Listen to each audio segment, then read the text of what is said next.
polarized by Cindy when she won Vancouver last year, and that just turned the meta on its head. I completely agree.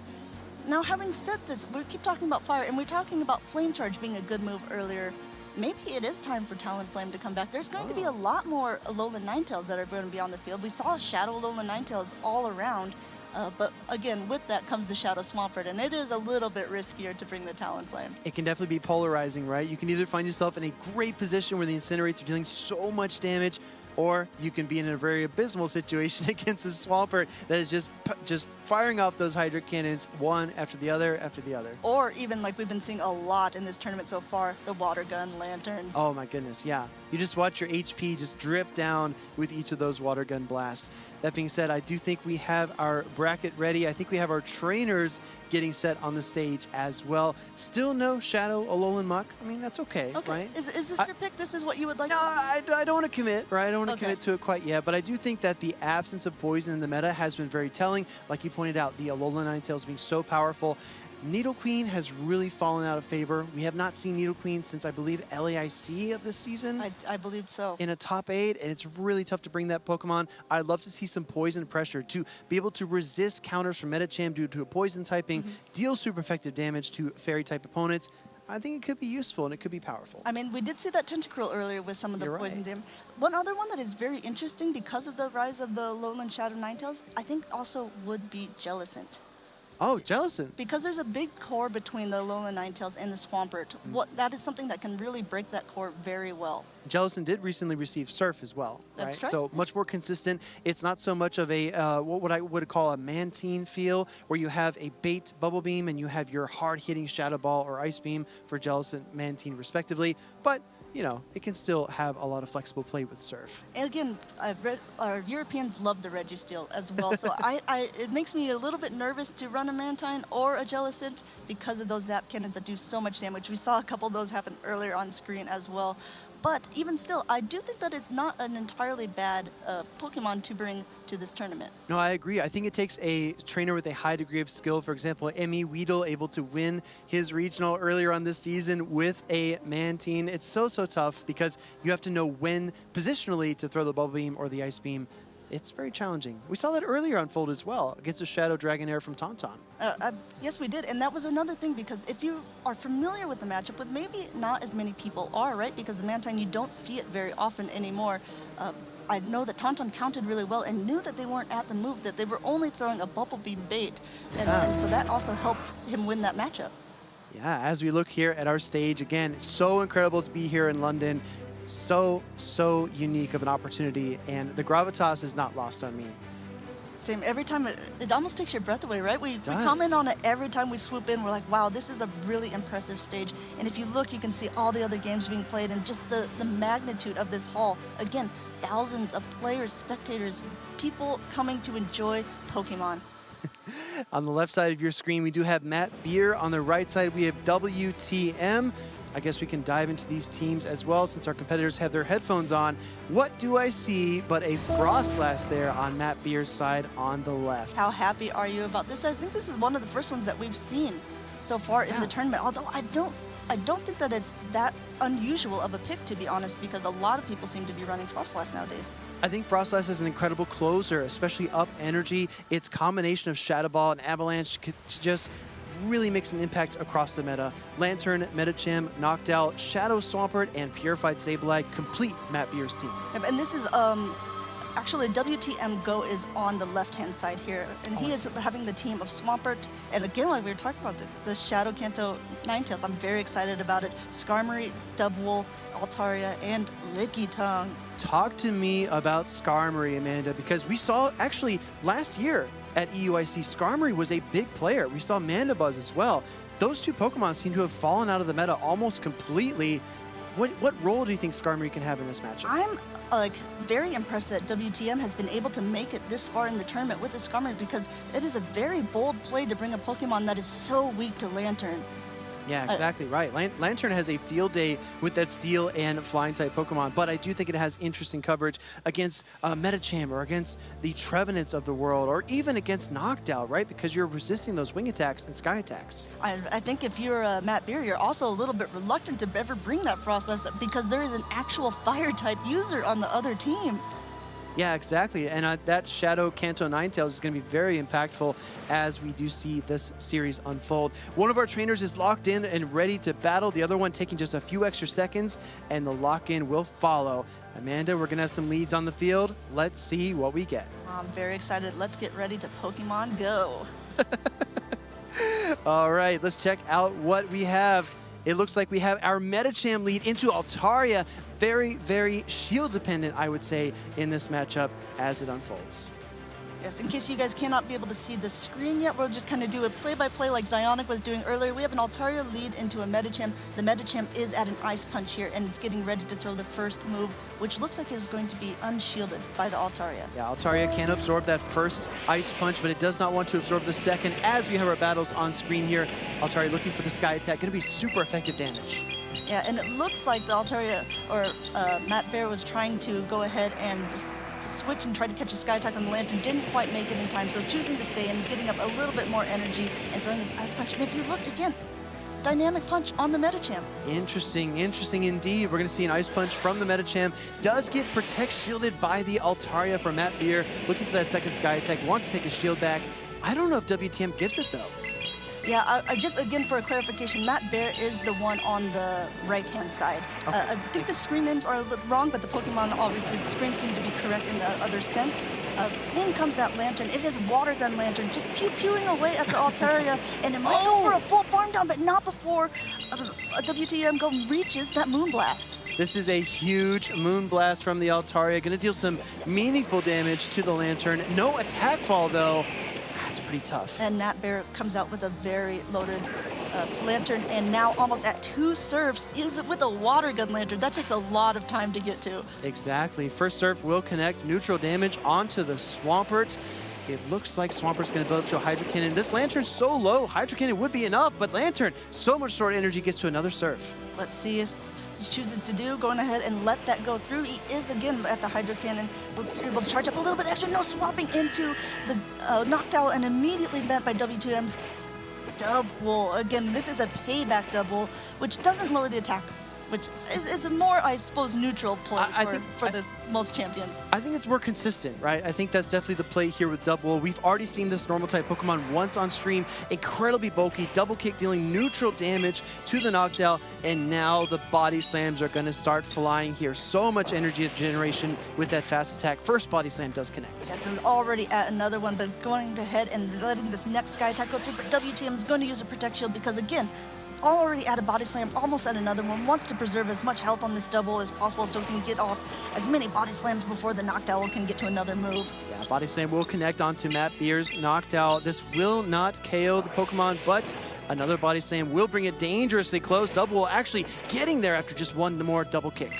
And let's see, Matt Beer choosing to use his last shield there as well. Doesn't want to take any more of that damage because he's also very close to a move. But we see a simultaneous swap here. Wow, it looks like it's WTM trying to go for a little bit of an undercharge there, but will this still be enough? We'll have to find out. Not quite enough, but we have to remember the water gun damage will be going through as well, and WTM choosing not to throw. Yeah, it looks like a few more water guns will come through here and eventually KO the Swampert on Matt Beer's side. WTM's screen will follow suit. And it looks like we have a bit of mutual latency. Coming in with the double, gets the double kick down to 1 Pokemon each. Noctowl closing in on the Sky Attack and will get there. This is a bit of a tough shake for that double. It was so close to another charge attack. Yes, it was, like you said, the double kick's getting to the move so quickly, almost at another body slam, but not quite in time. But what did you think about that simultaneous swap? Simultaneous swap was very, very instrumental, right? You switch in your Pokemon to absorb a charge attack. You try to make a combo play. Your opponent anticipates it. I thought that the undercharge on the Hydro Cannon was also very nice, looking for the extra mud shots, but I do think we will have our players discuss things with our stream judge. In the meantime, that being said, what do you think about the double? I'm having a lot of fun watching it. I am having fun. You know, I have never really used it myself. I can't get behind it as much as some other players do, but I mean, when I see it used like it has been used so far, it makes me almost want to try it. Right? No, double is an amazing Pokemon. We have seen it be used. If I'm not mistaken, Nino used it in our North American Championship Series, one of the regionals. Very, very impressive, but doesn't quite get the job done. It looks like we are going to chalk up a victory for Matt Beer in game number 1 there.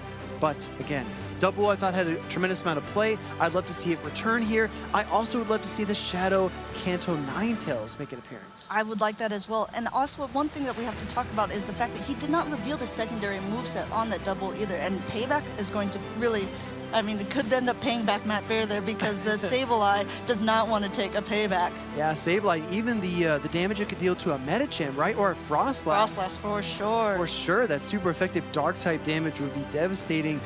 And the normal typing does help it in that matchup as well. As we kind of discuss things, again, WTM's team composition seems very interesting. A lot of the time when we look at a team of 6, we kind of build out roles for our Pokemon. We have 2 flying type Pokemon on WTM's team, Altaria and Skarmory. We also have 2 what I would call anti-steel choices here in the Swampert and the Shadow Kanto Ninetales. Amanda, can you talk us through what kind of versatility this affords you if you have kind of 2 answers to the same role? You're not kind of forced into bringing the Skarmory every time. Maybe there's a fire type in your opponent's team, you can use Altaria. Maybe there's a grass type on your opponent's team and you can use your Shadow Kanto Ninetales. I think that's absolutely correct. Am I onto something here? You know, you actually might be.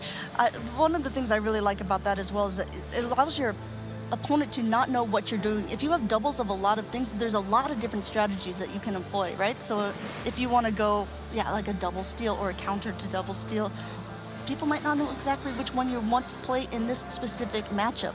Also, again, I just want to point out that we're still in the winners here, and he has made it this far with the Skarmory in a Lantern meta. Yeah, exactly, right? It's very, very tough to pilot that Pokemon this far, and especially with the other targets for it as well, the Shadow Kanto Ninetales and the Skarmory. That is a tough shake if you run into a Lantern. So I think some of these teams are creative. Some of them put a lot of pressure on the opponent, but also you have to know yourself, know your team and how your opponent will approach it. Like we mentioned earlier on in the show, Amanda, knowing your team is only half of the battle. Knowing how you're going to be played against, I think, is the other half.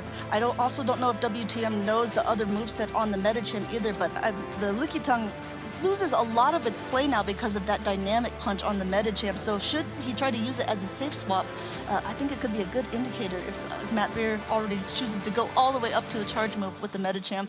It may be worth a shield. I really appreciate that you pointed that out because as you look at WTM's team, there is no true counter user. There's only the double kick double, which will have a tough time against the Medicham as well. So although Lickitung is dealing that super effective lick damage over time, it really has a tough time, especially when those super effective dynamic punches start coming through. So much HP is lost. And we don't see that very often, right? We look at our Lickitung and we think, oh, I can absorb this charge attack. Oh, I can take a Hydro Cannon, Focus Blast, Dynamic Punch. Those are charge attacks that are in a class of their own.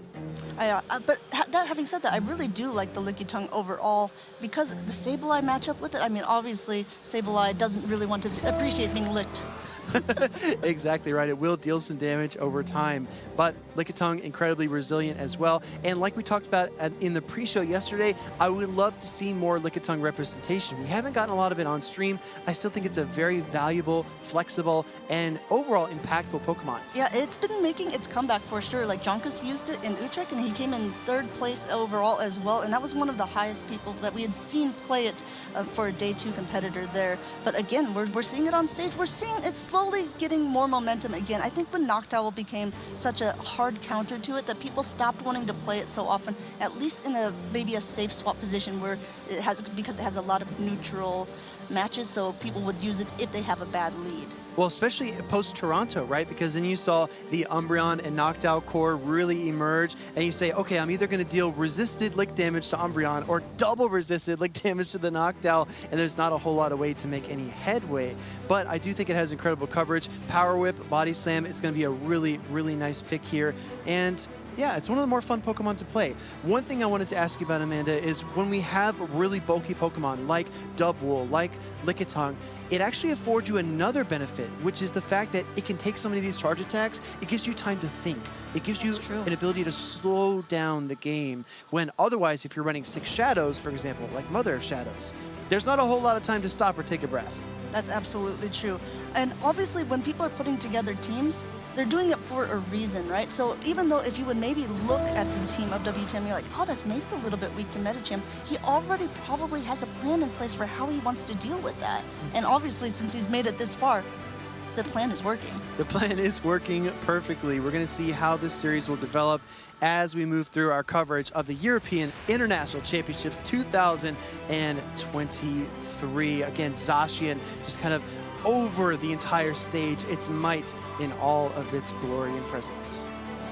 I really also hope that we see a little bit of Froslass, since we haven't seen it on stream yet, but I don't know if it has a lot of wiggle room because of that Kanto Ninetales. It's either feast or famine for the Froslass there, right? Because you have targets, you have Pokemon you can hit for that super effective damage like the Altaria, or in that case, double super effective damage being a dragon and flying type, but so many obstacles as well. The question is, can you dissuade your opponent from bringing the Shadow Kanto Ninetales? Can you convince them to leave Skarmory on the bench and open up these windows of opportunity for the Pokemon you want to play? In a similar mindset, MattBeer's Shadow Swampert looks really good as well, so maybe it makes it even more scary for WTM to bring that Kanto Ninetales, because the only thing that really the Swampert has to fear that much is the Altaria. Yeah, you're exactly right.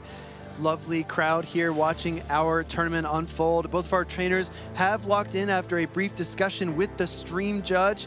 We're going to see what they decide to bring into game number 2, because again, best of 3. Game 1, you want to call it an information gathering mission, right? You want to say, oh, that's not a big deal if I lose game 1, but you don't like to play from behind. Everybody just wants to win 2-0 if they can possibly do it, but still 3 games maximum to be played. 2-0 would be like butter. It would be smooth as butter indeed. As these trainers decide what to do, again, there's so much flexibility, and I think that building in multiple approaches to your team is really important, because you don't want to be one-dimensional. So let's see how these trainers shake things up in game 2. Looks like both trainers have locked in. Looks like we're going to get right into the matches pretty soon. You can hear the hype of the crowd. Very exciting. Let's get into it right now. We have a Lickitung, a shiny Lickitung, against a Lantern, and we're about to see. Go ahead and immediate swap out. And again, WTM does not know that this is a dynamic punch Metacham.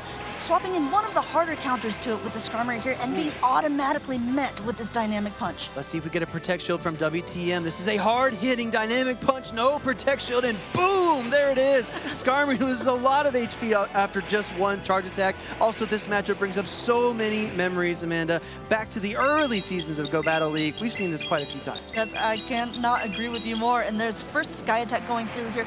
Also charged up to a Brave Bird, so a lot of energy stored. MattBeer almost all of it, Ice Punch and a half here. Gonna go ahead and throw this Ice Punch. Should be enough at this range, but does WTM want a shield? He does. That was a picture-perfect charge move priority event, looking for the Ice Punch and a Sky Attack coming through here in quick succession. Actually, a Protect Shield from MattBeer. Do you think Metachamp can punch its way through this Skarmory? I think we're about to find out, Speedy.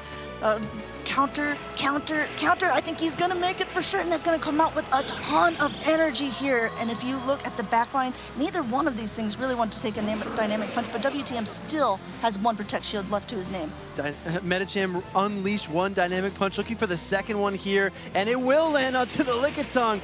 Actually, looks like we did see a switch out. Lickitung's HP was dented there severely by that charge attack. In comes the Swampert versus Noctowl. Again, we talked about this earlier. Because this is not a Shadow Swampert, it's not so bad for the Noctowl, because it does need 3 Hydro Cannons to take this out. Meanwhile, the Wing Attack is really going to start chipping away over time. Already at the Sky Attack, going ahead and throwing a charge move priority here. Again, like we talked about, this one is not going to be enough. It's not going to be enough to KO, and the Mud Shots are barely doing any damage at all. Second Hydro Cannon will connect into the Noctowl. We see a charge attack coming through here.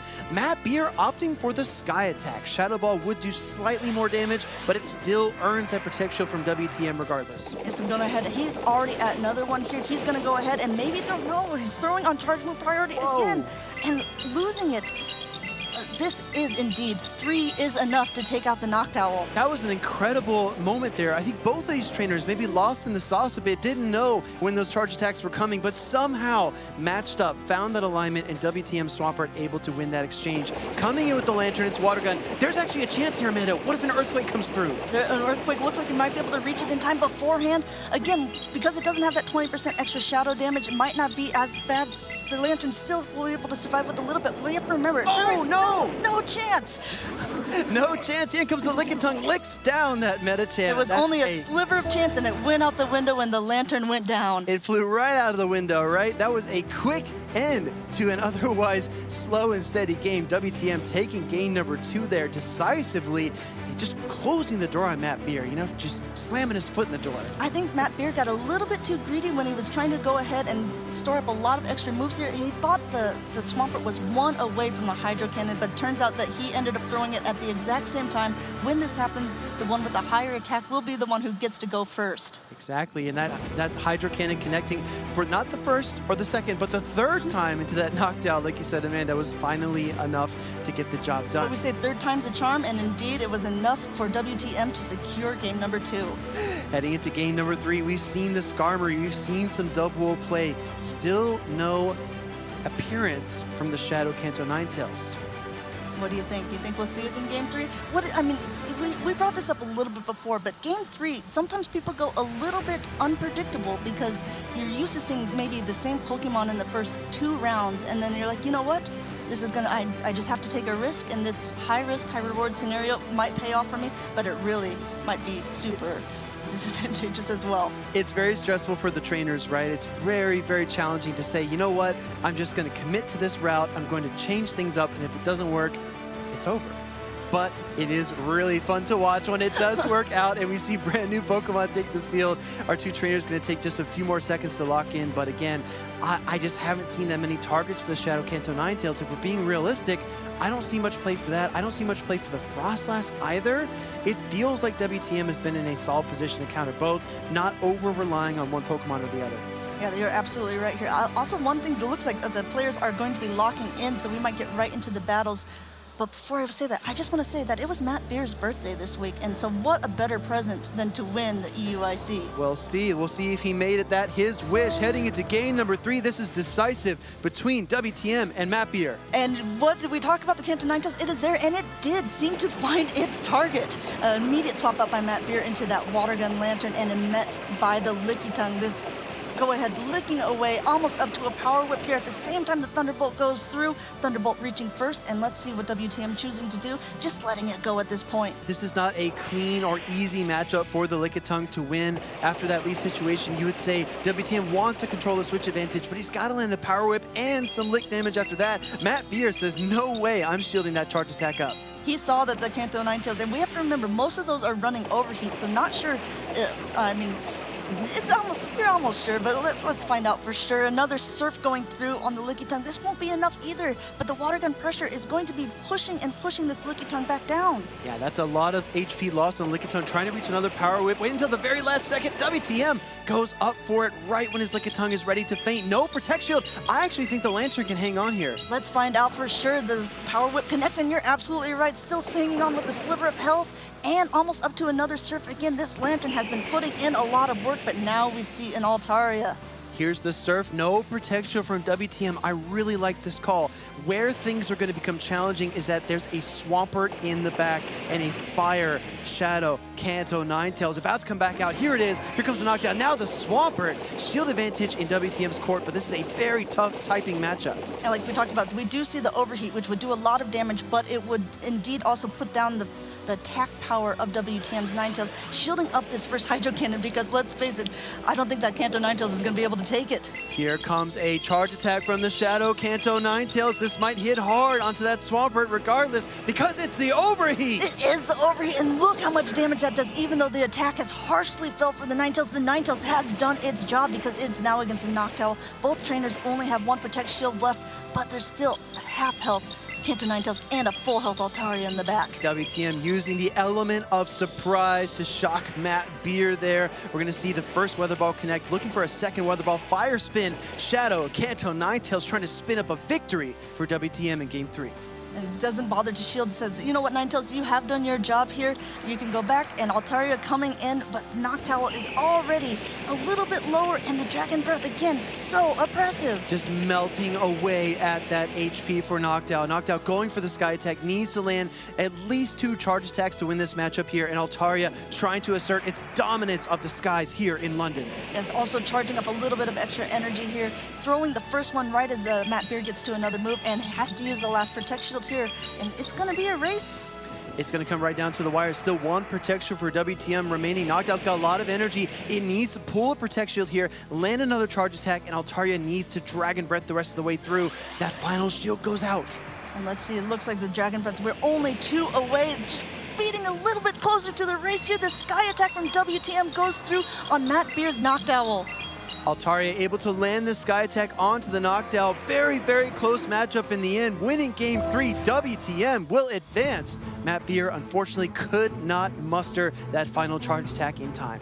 You know, it's really funny, we were just talking about this. You said, I'm not sure if there's many targets for that Kanto Ninetales, but that Kanto Ninetales put in a ton of work in that last game. Again, I think the best trainers can write their own scripts, right? We saw the Shadow Kanto Ninetales in its worst possible position against the Swampert, and it said, you know what? I can handle this too. Overheat. Yes. Take that. And again, since this was Shadow Swampert, it just did so much damage to it overall. And still, I mean, WTM left that battle with a shield still. Exactly, right? That overheat was definitely unpredictable. Kind of reminds me of when I played Caleb yesterday and threw a hurricane into his Frost Eyes. I didn't think he saw that coming either. Yeah. How did that match turn out?